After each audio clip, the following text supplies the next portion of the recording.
রাত 8:30টার দিকে উকিয়ারে ২০ নং স্থানীয় সেখানকার সূত্রে আমরা জানতে পেরেছি যিনি নিহত হয়েছেন তারাবির নামাজের পর তিনি সেখান থেকে মসজিদ থেকে বের হয়েছেন। এর পরপর ৫ থেকে ৬ জনের একটি দল তাকে এলোপাতাড়ি কুপাতে থাকে। তার মুখমণ্ডল এবং গলায় কুপিয়ে তাকে ঘটনাস্থলেই তার মৃত্যু নিশ্চিত করে সন্ত্রাসীরা পালিয়ে যায়।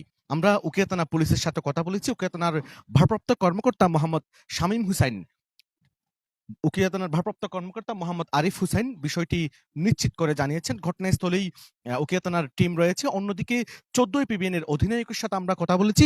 তিনিও জানিয়েছেন সেখানে তাদের পুলিশের সদস্যরা রয়েছেন। তারা এই মুহূর্তে সেখানে ঘটনাস্থলে আছেন। যদিওবা আমরা এপিবিএন সূত্রে জানতে পেরেছি, তারা বলছেন যে এ ঘটনার পরপর সেখানে পুলিশের বেশ কয়েকটি টিম সেখানে পাঠানো হয়েছে। অন্যদিকে মোহাম্মদ নূর যাকে হত্যা করা হয়েছে তাকে এর আগেও গত বছর অর্থাৎ ২০২৪ সালের রমজানেও তাকে একইভাবে কোপানো হয়েছিল। এইবারও রাত ৮টার দিকে, আজকে রাত ৮:৩০টার দিকে তিনি মসজিদ থেকে তারাবির নামাজ শেষ করে বের হলেই তাকে কুপিয়ে হত্যা করে সন্ত্রাসীরা। এবং এই মুহূর্তে যদি বলি তার মরদেহ এই থানায় আনার যে প্রক্রিয়া সেটি শুরু হয়েছে।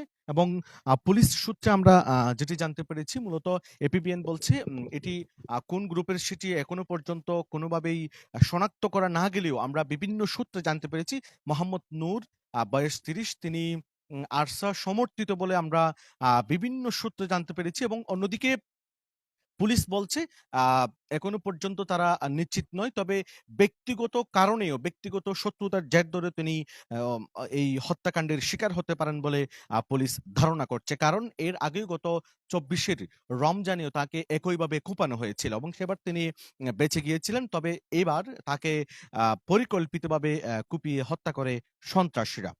দর্শক, এই ছিল এখান থেকে সর্বশেষ তথ্য।